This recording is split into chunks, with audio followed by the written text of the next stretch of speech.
Episode 3-এর শুরুতেই আমরা দেখতে পাই হানিউল ঘুম থেকে উঠে একটি নোট পায়। সেখানে ইউনচান তাকে কফি শপ খোলার জন্য গুড লাক উইশ করেছে এবং সে যাওয়ার সময় হানিউলের জন্য একটা ডল গিফট হিসেবে রেখে গেছে। এটা দেখে হানিউল মুচকি হাসে এবং তার দাদিকে কল করে বলে দেয় সে যেন তার কার ফেরত দেয়, কারণ সে কফি শপ খুলছে। এরপর হানিউল ইউনচানের সাথে দেখা করতে যায়। সে ইউনচানকে বলে বাকি সব কাজ ছেড়ে দাও, কারণ আমি তোমাকে আমার কফি শপে চাকরি দিচ্ছি।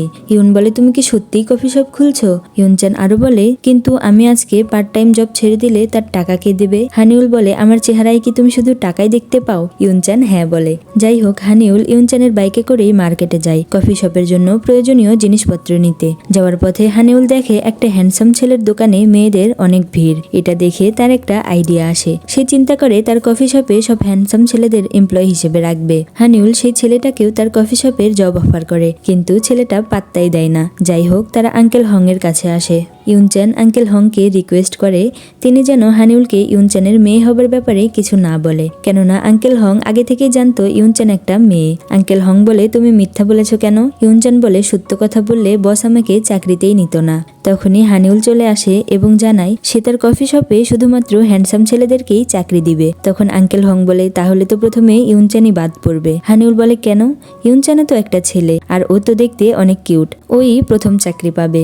ইউনচান তো লজ্জা পেয়ে সেখান থেকে চলে যায়। আঙ্কেল হংও কিছুই বলে না। এদিকে হানিউল তার দাদির কাছে যায় লম্বা একটা লিস্ট নিয়ে। সে তার দাদির কাছে কফি শপ রিপেয়ার করার জন্য টাকা চায়, কিন্তু তার দাদি সবকিছু অর্ধেক করে তাকে মাত্র 50,000 টাকা দেওয়ার জন্য রাজি হয় এবং বলে 3 মাসের মধ্যে এই টাকার 3 গুণ আমাকে ফেরত দেবে। হান তো এটা শুনে বেশ চিন্তায় পড়ে যায়। হানিউল কফি শপ রিপেয়ার করার জন্য একটা ছেলেকে হায়ার করে। ছেলেটার নাম হ্যারি। সে কফি শপে আসলেই তখনই ইউনচানও সেখানে চলে আসে। সে ইউনচানকে দেখে বলে তোমার চেহারা দেখতে তো অনেক কিউট, তুমি ছেলে নাকি মেয়ে? তখন হানিউল বলে ও আমার লাভার। হ্যারি বলে সত্যি তুমি বসের লাভার নাকি? দেখতে তো অনেক কিউট একটা ছেলে তুমি। সে ইউনচানের সাথে ফ্লার্ট করতে থাকে। কিছুক্ষণ পর হ্যারি কিছু পোকা দেখে ভয়ে চিৎকার করে ওঠে। হানিউল এইসব পোকামাকড়ে ভীষণ ভয় পায়। ইউনচান এসে সব পোকামাকড় ধরে বোতলে করে বাইরে নিয়ে যায়। তখন হানিউল এবং হ্যারি বলে ও তো আসলে একটা সাহসী ছেলে। তারা সবাই যে যার কাজে লেগে পড়ে। সবাই কাজ করছিল, তখনই সেখানে মিন চলে আসে। মিন এসে ইউনচানকে বলে তুমি আগে আমার সাথে লড়াই করো, তোমার জন্য আমার গার্লফ্রেন্ড আমার দিকে তাকায় না পর্যন্ত।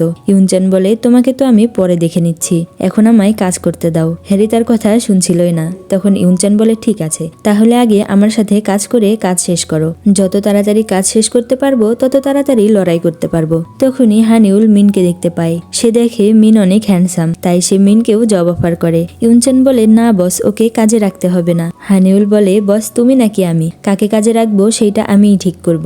মিন সঙ্গে সঙ্গে রাজি হয়ে যায়। এদিকে হ্যারি শুধু ইউনচানের সাথে ফ্লার্টি করছিল। সে ইউনচানের কাপড়ে রং লাগিয়ে দেয়। ইউনচান হ্যারিকে মাফ চাইতে বলে। হ্যারি মাফ চায় না। ইউনচান বারবার শুধু বলে মাফ চাও, কিন্তু হ্যারি ও কম কিসে, সে তো মাফ চাইই না। ইউনচান বারবার বলতে থাকে এখনই মাফ চাও।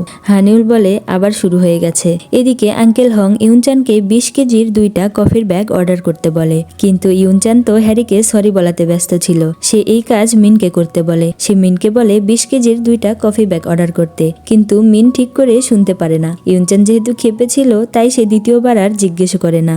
এবার ইউনচানও হ্যারিকে রং মাখিয়ে দিয়ে বলে এবার শোধ হলো, আমাকে রং লাগানো। রাতের বেলা হানিউল ইউনজুকে কল করে বলে দেয় যেন সে কফি শপের পেইন্টিং করে দেয়। ইউনজুও রাজি হয়ে যায়। হানিউল খুশি হয়ে ইউনজুকে নিতে চলে যায়। পরদিন ইউনচান কফি শপে আসে এবং সে ইউনজুকে নোটিস না করে শুধুমাত্র হানিউলকে ঘুমাতে দেখে এবং সে হানিউলকে জাগানোর জন্য তাকে ডাকতে থাকে। ইউনজু ইউনচানকে বলে তুমি কে? ইউনচান উল্টো জিজ্ঞেস করে তুমি কে? তখনই ইউনজু তাকে চিনতে পারে এবং বলে আরে তুমি তো সেই ছেলেটা না যে সেদিন আমার পার্স বাঁচিয়েছিলে, আমাকে চিনতে পেরেছো? তখনই হানিউল পেছন থেকে বলে কেন চিনবে না, চোর তো সেই ছিল।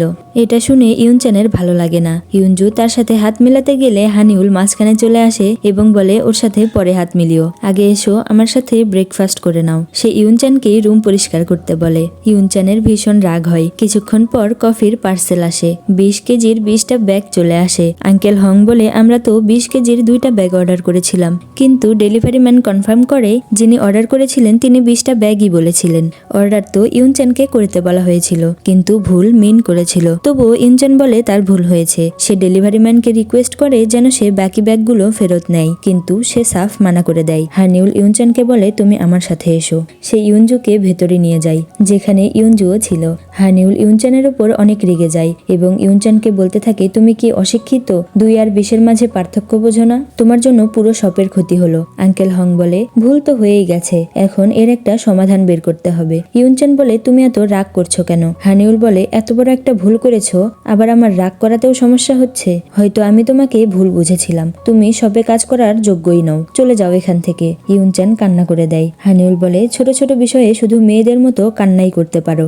হানিউল রাগ করে চলে যায়। ইউনজু ইউনচানকে বলে তুমি কি ঠিক আছো? ইউনচান বলে হ্যাঁ আমি ঠিক আছি, তোমার হানিউলের কাছে যাওয়া উচিত। ইউনজুর সাথে কথা বলে হানিউলের মুড তো ঠিক হয়ে গেছিল, কিন্তু ইউনচানের মন খারাপ ছিল। আঙ্কেল হং বলে কফি বিনগুলোকে রোস্ট করে বিক্রি করলে কেমন হয়? হানিউলেরও আইডিয়াটা পছন্দ হয়। এরপর সবাই মিলে বেশ পরিশ্রম করে কফি বিনগুলোকে রোস্ট করে ছোট ছোট প্যাকেট করে বিক্রি করে। তারা কয়েকদিনের মধ্যেই প্রায় 14টা ব্যাগ বিক্রি করে ফেলে। এদিকে ইউনচান হানিউলের উপরে রেগেছিল। হানিউলকে সে ইগনোর করছিল।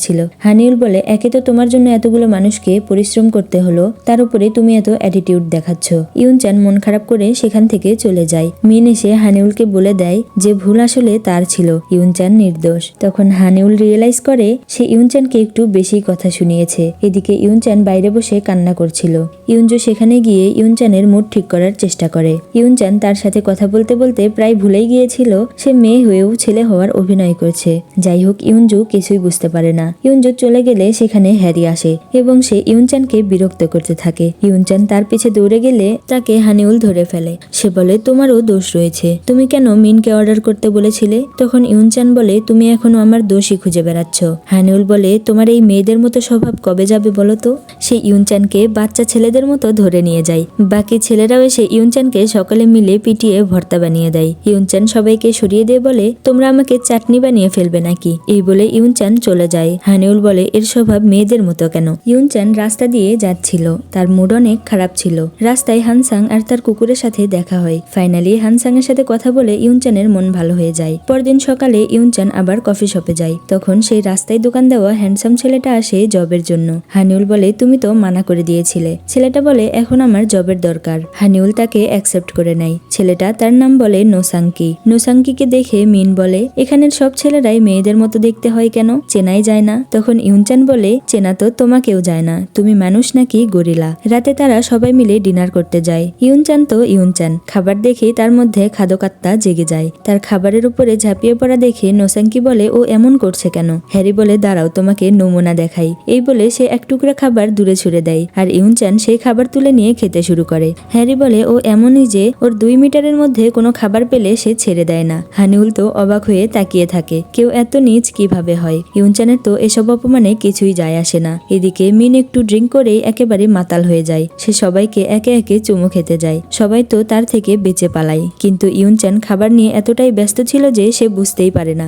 মিন এসে ইউনচানকে কিস করে দেয়। ইউনচানের হুঁশ ফেরে। হ্যারি বলে তোমার সাহস কি করে হয় আমার ইউনচানকে কিস করার? হানিউল বলে ও তোমার ইউনচান কে বলেছে? ও আমার। ইউনচান তো মিনকে ইচ্ছামতো মারতে থাকে। সে তার নাকের মধ্যে মরিচ ঢুকিয়ে তাকে উচিত শিক্ষা দেয়। হানিউল ইউনচানকে বাসায় ছেড়ে দিতে যাওয়ার সময় তাকে জিজ্ঞেস করে কেমন লেগেছিল আজ যখন মিন তোমাকে কিস করেছিল? ইউনচান বলে তেমনই লেগেছিল যেমনটা তুমি করার পর লেগেছিল। আমার মনে হয় তুমিও সবার মতোই, কিন্তু ওই মিনের থেকে তো একটু ভালোই আছো। এটা শুনে হানিউল খুশি হয়ে যায় আর বলে হ্যাঁ হ্যাঁ আমরা তো বন্ধু। পরদিন ছিল কফি শপের ওপেনিং ডে। ইউনচানও ছেলে ওয়েটারের ড্রেস পরে একেবারে রেডি। তারা সবাই মিলে সবটাকে সুন্দর করে সাজায়। ইউনচানের মা এবং বোন শপে আসে এবং তারা এনজয় করে। সবকিছু ঠিকই চলছিল। হঠাৎ ইউনচান দেখে হানসাং এসেছে। সে তো ভয় পেয়ে যায়। হানসাং যদি হানিউলকে ইউনচানের মেয়ে হবার ব্যাপারে সবকিছু বলে দেয়, কেননা হানসাং এবং হানিউল দুইজনে অনেক ক্লোজ ছিল। ইউনচান হানসাংকে অনেক ইশারা করে, কিন্তু হানসাং কিছুই বোঝে না। অবশেষে ইউনচান তাকে কল করে উপরে ডাকে। হানসাং আসলে সে তাকে রিকোয়েস্ট করে সে যেন হানিউলকে কিছু না জানায়। ইউনচান জানতে পারে হানসাং হানিউলের কাজিন। যাই হোক হানসাং কিছু জানাবে না বলে রাজি হয়। কফি শপের ওপেনিং ডে ভালোই কাটে। রাতে কাজ শেষ করে বাড়ি যাওয়ার সময় ইউনচানের বাইক কাজ করছিল না। হানিউল তাকে তার গাড়িতে ছেড়ে দেওয়ার অফার করে। ইউনচান রাজি হয়ে গাড়িতে উঠতেই যাচ্ছিল, তখনই হানিউলের কাছে ইউনজুর কল আসে। সে ইউনচানকে বলে, এখন তুমি নিজে নিজেই বাড়ি চলে যাও, কেননা এখন আমি ইউনজুকে নিতে যাচ্ছি। এই বলে হানিউল চলে যায়। ইউনচানের খুব রাগ হয়। পরদিন সবাই কফি শপে রেডি হয়ে চলে আসে, কিন্তু কফি শপে কোনো কাস্টমার আসে না। তারা সবাই কফি শপে বসে মশা তাড়াচ্ছিল আর বোর হচ্ছিল। তারা ডিসাইড করে যেহেতু শপে কোনো কাজ নেই, আমরা গেম খেলি। এদিকে হানিউল এসে কফি শপের এই অবস্থা দেখে রেগে গিয়ে সবাইকে উল্টো করে রেখে শাস্তি দেয়। এরপর সে মিন আর ইউনচানকে বলে, তোমরা দুইজন এক টিমে থাকবে আর আমার সাথে 1 ঘন্টা বাস্কেটবল খেলবে।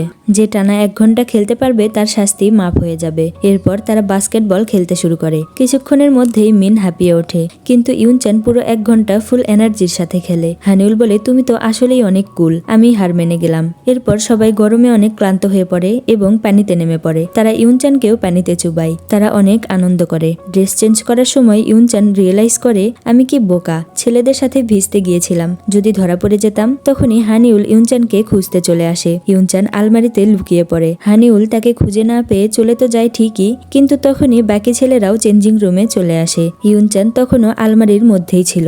মিন এসে আলমারি ভেতর থেকে লক করা দেখে সেইটা খুলতেই ব্যস্ত হয়ে পড়ে। বেচারি ইউনচান পড়ে যায় চরম বিপদে। ইউনচান বুঝি এখানেই ধরা পড়ে যায়।